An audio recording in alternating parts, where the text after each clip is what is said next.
Hours after the EBC's nationwide address calling on voters to update their registration, given the quote large numbers of voters who have failed to update their registration and who have changed their address, opposition leader Kamala Persad-Bissessor now says she is quote gravely concerned that the situation described by the chairman of the Election and Boundaries Commission may be used by Patrick Manning to further delay the holding of a local government election.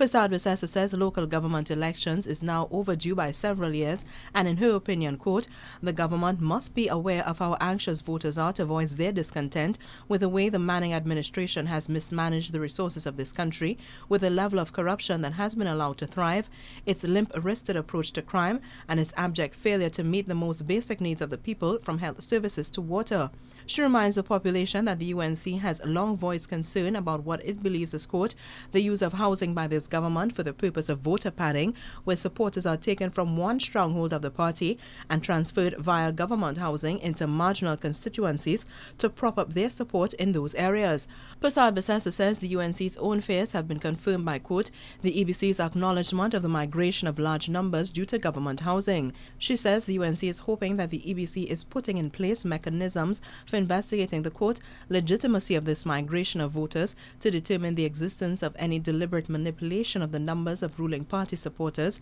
being shifted from one area to the next to influence the outcome of an election in that party's favor. She reminds the EBC that it is the watchdog of the people's democracy and as such is accountable for any delay in the holding of an election, which its failure to carry out its duties diligently and without fear or favor could produce. For CNC3, I'm Melissa Williams.